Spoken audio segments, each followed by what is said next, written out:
the birth of the economic hitman.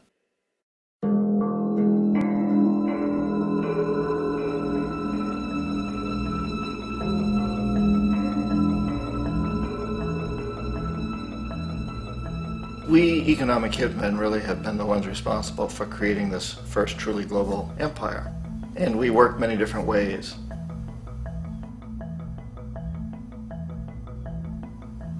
But perhaps the most common is that we will identify a country that has resources our corporations covet, like oil, and then arrange a huge loan to that country from the World Bank or one of its sister organizations.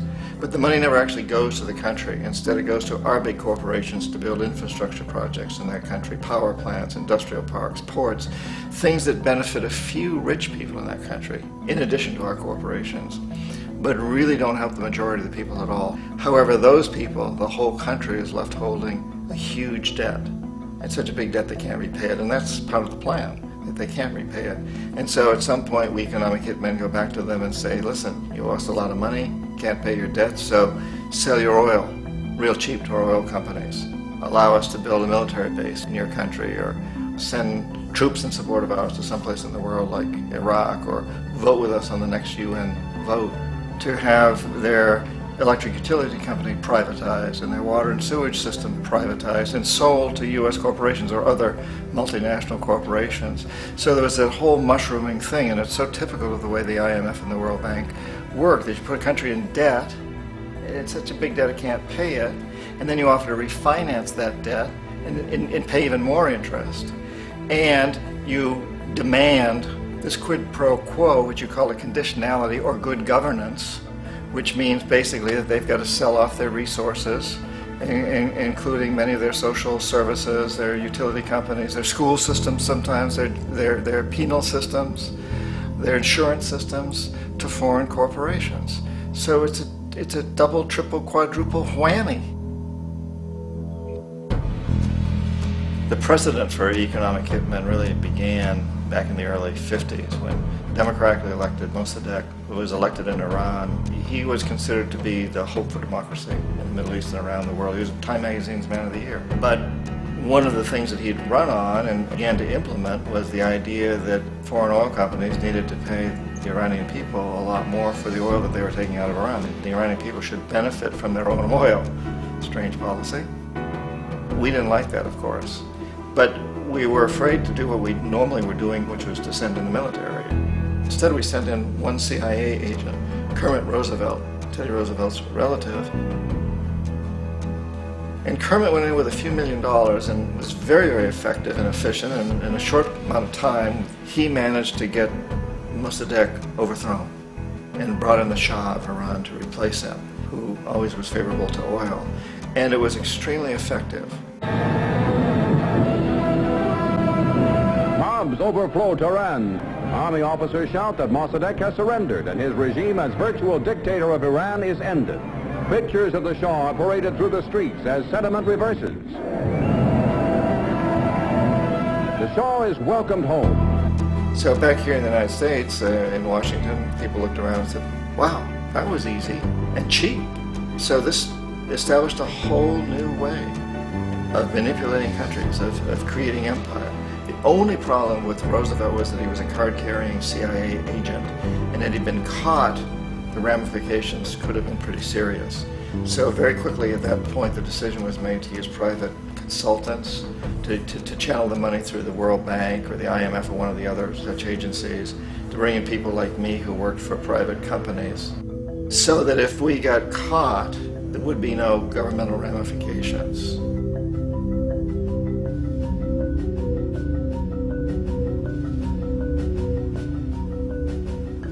When Arbenz became president of Guatemala, the country was very much under the thumbs of United Fruit Company, the big international corporations. And Arbenz ran on this ticket that says, you know, we want to get the land back to the people.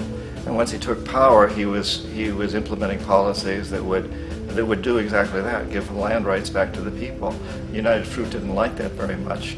And so they hired a public relations firm, launched a huge campaign in the United States to convince the United States people, the citizens of the United States, and the press of the United States, and the Congress of the United States, that Arbenz was a Soviet puppet, and that if we allowed him to stay in power, the Soviets would have a foothold in this hemisphere, and that at that point in time was a huge fear on everybody's mind, the Red Terror, the Communist terror.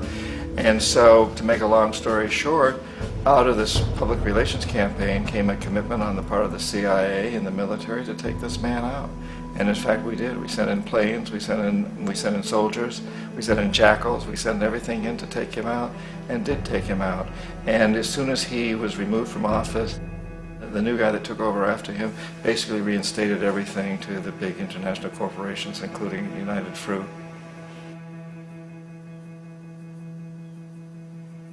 Ecuador for many, many years had been ruled by pro-US dictators, often relatively brutal. Then it was decided that they were going to have a truly democratic election. Jaime Roldos ran for office, and his main goal, he said, as president would be to make sure that Ecuador's resources were used to help the people. And he won, overwhelming, by more votes than anybody had ever won anything in Ecuador. And he began to implement these policies to make sure that the profits from oil went to help the people. Well, we didn't like that in the United States. I was sent down as one of several economic hitmen to change Roldos, to corrupt him, to bring him around, to let him know, okay, you can get very rich, you and your family, if you play our game, but if you continue to try to keep these policies you've promised, you're going to go. He wouldn't listen. He was assassinated. As soon as the plane crashed, the whole area was cordoned off. The only people allowed in were U.S. military from a nearby base and some of the Ecuadorian military. When an investigation was launched, two of the key witnesses died in car accidents before they had a chance to testify. A lot of very, very strange things that went on around the assassination of Jaime Roldos.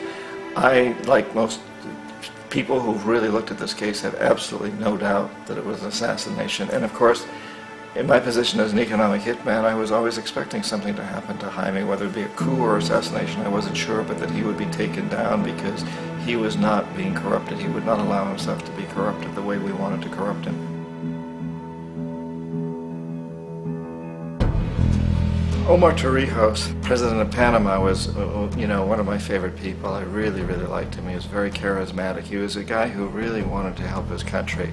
And when I tried to bribe him or corrupt him, he said, look, John, he called me Juanito. He said, look, Juanito, I don't need the money.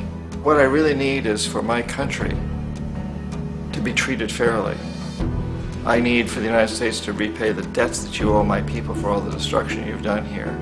I need to be in a position where I can help other Latin American countries win their independence and be free of this terrible presence from the north that you people are exploiting us so badly.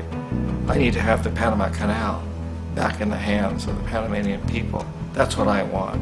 And so, leave me alone. Don't try to bribe me. It was 1981, and in May, Jaime Roldos was assassinated. And Omar was very aware of this. Torrijos got his family together and he said, I'm probably next, but it's okay because I've done what I came here to do.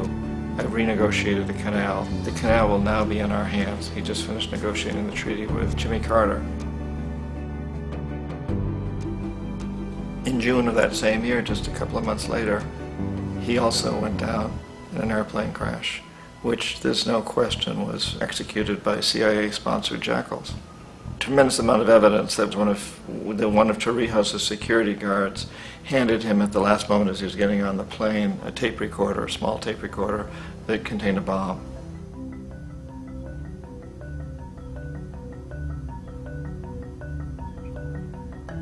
It is interesting to me how this system has continued pretty much the same way for years and years and years, except the economic hitmen have got better and better and better.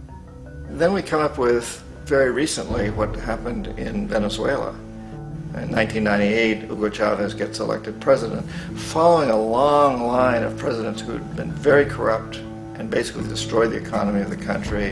And Chavez was elected amidst all that. Chavez stood up to the United States, and he's done it primarily demanding that Venezuelan oil be used to help the Venezuelan people. Well, we didn't like that in the United States. So in 2002, a coup was staged, which there's no question in my mind, and most other people's minds, that the CIA was behind that coup.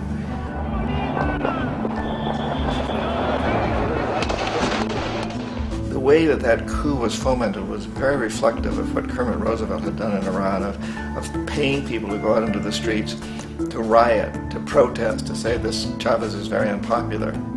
You know, if you can get a few thousand people to do that, television can make it look like it's the whole country, and things start to mushroom. Except in the case of Chavez, he was smart enough, and the people were so strongly behind him that they overcame it, which was a phenomenal moment in the history of Latin America.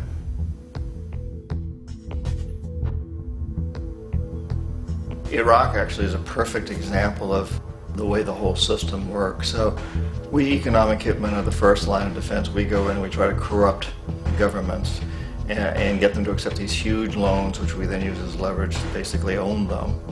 If we fail, as I failed in Panama with Omar Torrijos and in Ecuador with Jaime Roldos, men who refuse to be corrupted, then the second line of defense is we send in the jackals. And the jackals either overthrow governments or they assassinate. And once that happens, when a new government comes in, boy, it's going to toe the line, because the new president knows what will happen if he doesn't.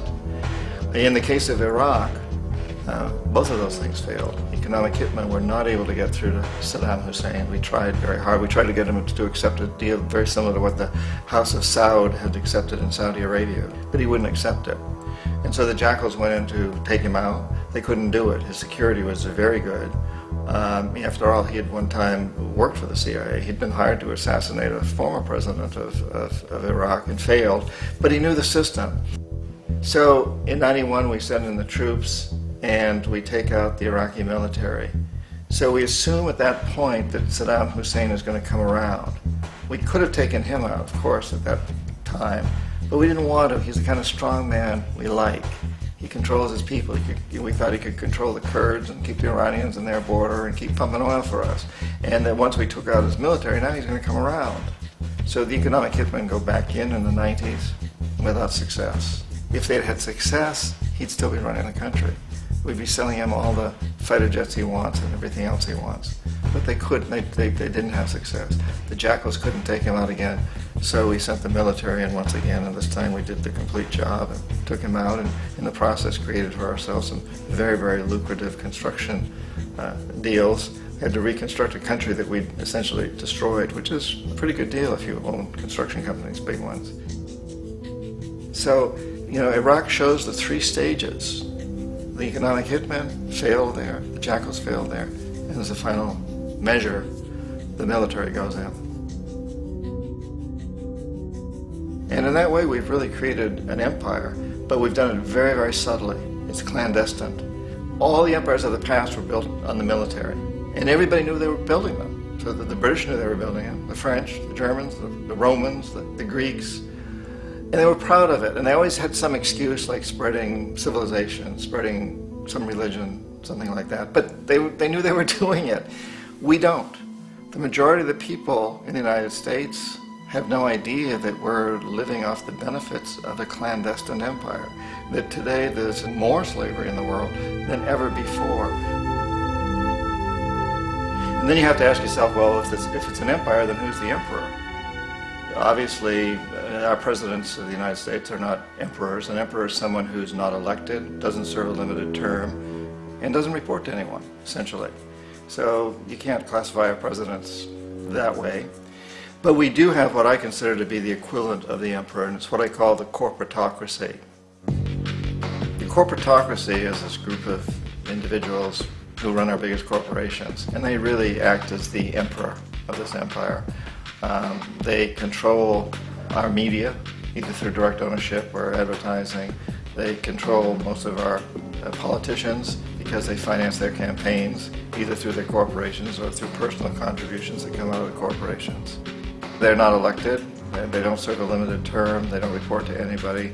And at the very top of the corporatocracy, you really can't tell whether a person's working for a private corporation or the government because they're always moving back and forth.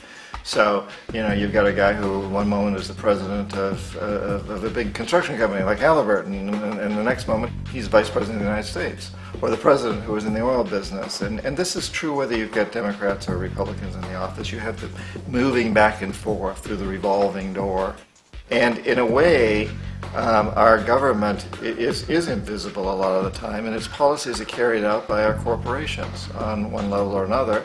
And then again, the policies of the government are basically forged by the corporatocracy and then presented to the government. They become government policies. So it's an incredibly cozy relationship.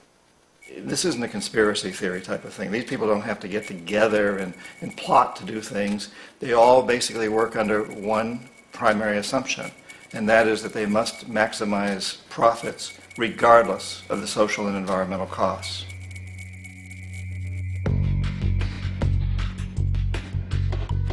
This process of manipulation by the corporatocracy through the use of debt, bribery, and political overthrow is called globalization. Just as the Federal Reserve keeps the American public in a position of indentured servitude through perpetual debt, inflation, and interest, the World Bank and IMF serve this role on a global scale. The basic scam is simple. Put a country in debt either by its own indiscretion or through corrupting the leader of that country, then impose conditionalities or structural adjustment policies, often consisting of the